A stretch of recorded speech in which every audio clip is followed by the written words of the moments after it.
Serial ಟೈಮಲ್ಲಿ ನೀನು ಕೇಳಿದಾಗ ನೀವು ರಿಯಲ್ ಲೈಫಲ್ಲಿ ಅವ್ರ ಬಾಯ್ ಫ್ರೆಂಡ್ ಅಲ್ಲ ಫ್ರೆಂಡ್ ಅಷ್ಟೇ ಅಂತ ಹೇಳಿದ್ರಿ.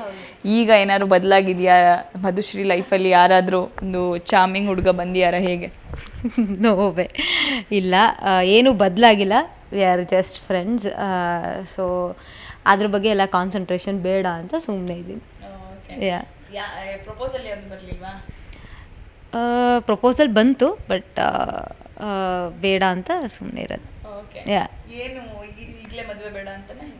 I have lot of things to achieve. ಅಂದರೆ ನನಗೆ ಅನಿಸುತ್ತೆ, ಅನಿಸುತ್ತೆ ಅಲ್ಲ, ನಾನೇನು ಇನ್ನೂ ಅಷ್ಟೊಂದು ನಾನು ಅಂದ್ಕೊಂಡಿರೋ ಥರ ನಾನು ಇನ್ನೂ ಏನೂ ಅಚೀವ್ ಮಾಡಿಲ್ಲ ಅಂತ. ಸೊ ಹಾಗಾಗಿ ಮದುವೆ ಆದಮೇಲೆ ಏನು ಮಾಡಬೇಕಾಗಿದೆ ಹೇಳಿ ನೀವೇ? ಮದುವೆ ಆದಮೇಲೆ ಏನು ಮಾಡಬೇಕು?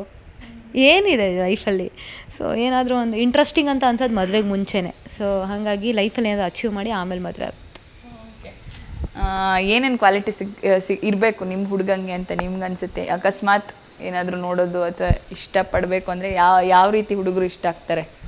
ಅಯ್ಯೋ, ನಾನು ಇವಾಗ ಹೇಳೋದು ಬೇರೆ ಇಂಟರ್ವ್ಯೂದು ಮ್ಯಾಚ್ ಮಾಡ್ಕೊಂಡು ಅವಾಗ ಹಂಗೆ ಹೇಳಿದೆ ಅಂತಾರೆ.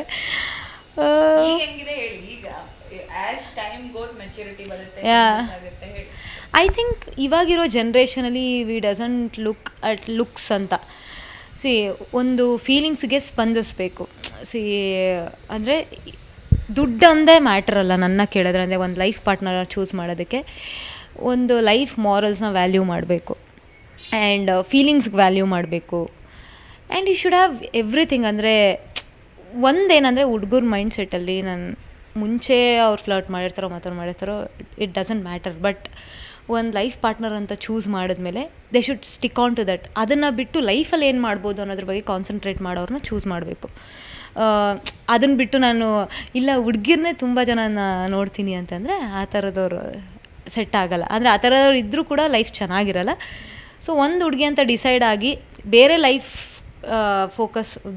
ಲೈಫಲ್ಲಿ ಬೇರೆದ್ರ ಮೇಲೆ ಫೋಕಸ್ ಜಾಸ್ತಿ ಮಾಡ್ತಾಯಿದ್ದು ಆ ಥರ ರೆಸ್ಪಾನ್ಸಿಬಿಲಿಟೀಸ್ ಇರುತ್ತಲ್ಲ.